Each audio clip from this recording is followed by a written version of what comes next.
We need more empathy and kindness in this world, and this is my way of being candorous and putting forward this motivational, inspirational idea of creation. What's happening, filmmakers? It's George VK. Welcome to Filmmaker Secrets podcast, episode number 62. You are only as good as your last film. You know, it's funny, as I was growing up, back in my hometown of Almaty in the country Kazakhstan. If you only know it from Borat, shame on you. It's the largest landlocked country in the world. It's beautiful and it's a hidden gem, and I'd like to keep it that way.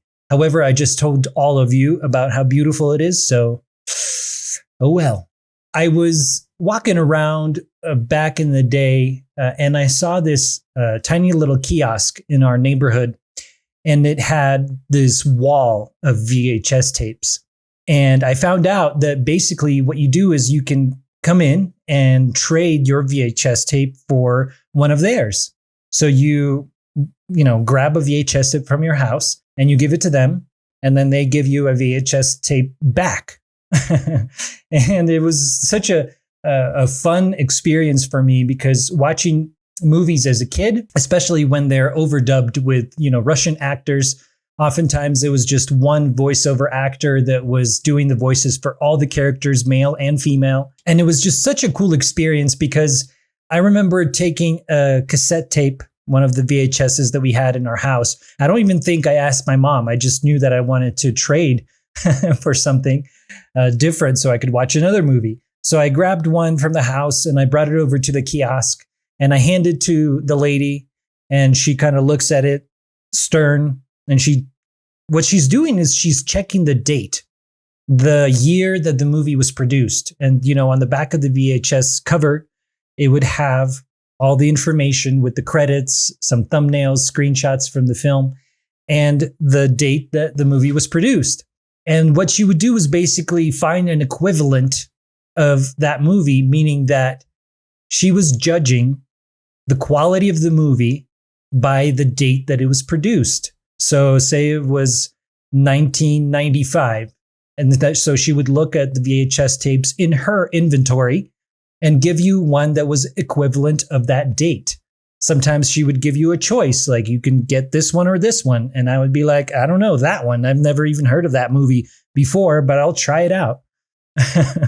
And now thinking back on that experience of trading VHS tapes for an equivalent of the date produced, now I'm thinking, well, does that mean that the quality of your film is equivalent to another one that was made in the same year?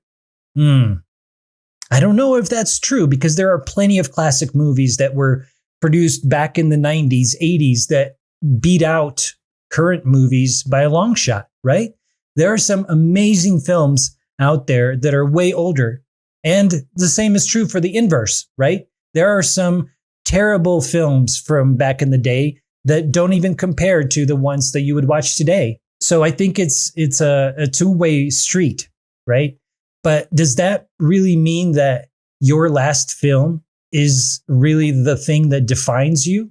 So the parallel here is, as you make your first film, it's maybe good, maybe bad, probably sucks, right? But then as you keep making more and more films, you are typically, as a director, as a writer, cinematographer, whatever, you are defined by your last film.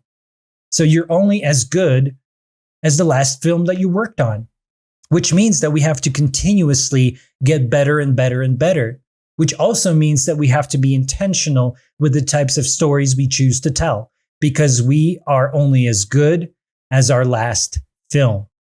Is this making sense? Defining yourself as an artist, as a filmmaker, as a storyteller, being parallel to only being as good as the last film that you produced. So all of that to say, go out there and make a film. You've probably heard me talk about this before. You're a filmmaker. Make a film. That is the best advice that I can give to filmmakers. And I wish I knew and remembered who said this initially, but you are a filmmaker. Make a film. Don't wait to be greenlit Don't wait for the funding to come through. Don't wait to find that investor. Don't wait until you buy that cinema camera. Don't wait until you have the big, large crew. Don't wait until you secure that dream actor you've been waiting to work with. Don't wait. Just go out there and create, make, do. What other verbs can I say? Film. Make the thing. You're a filmmaker, make a film. You're only as good as the last film that you worked on, meaning that you have to continuously get better and better at the craft. And the only way you're going to do that is by practicing, by putting in the work, the hours, the thinking, the doing. Are you stuck on that script that you're still writing from 2019? Maybe you're still editing your film that you shot, a few years ago. Perhaps you're still trying to secure the gear or the crew or the cast to do pickups and reshoots that you need in order to complete your project. Whatever it is, whatever point that you're stuck in, that you're struggling, just know that you're only as good as the last film that you made. So don't worry about sucking right now if you're just starting out. That's okay. No master ever started out as a master. Every expert started as a novice, as a noob, as someone that sucks. The work that you put out there is going to suck at first.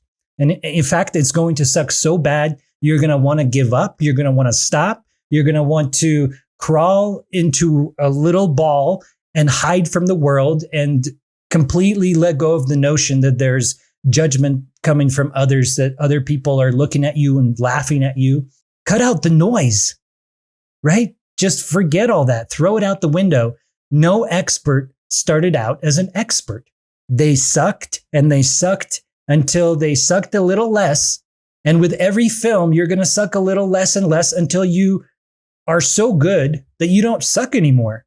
You're actually crossing over that threshold and you're getting better and better and better until you reach that level of mastery, that level of expert status.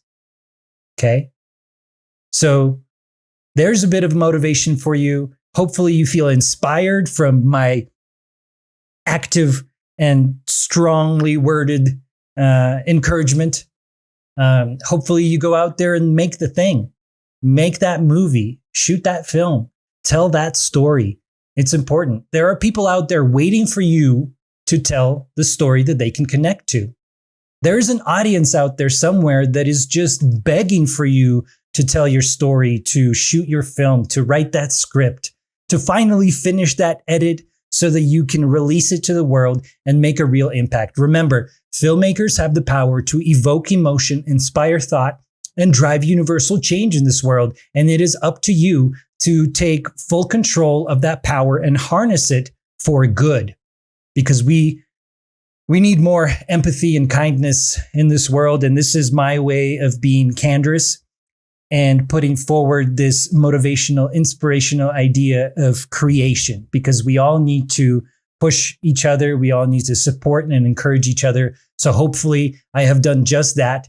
Thank you so much for watching. I hope you enjoyed my session of motivation. And if you like this, you are going to love my free Filmmaker Secrets Masterclass. It's over at filmmakersecrets.com/free. There's going to be a link down below in the description.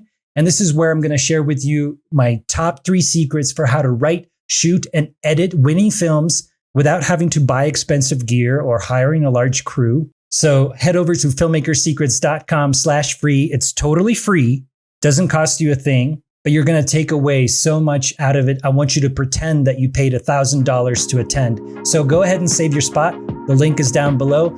Thanks so much for watching again. It's George VK, and I'll catch you on the next one.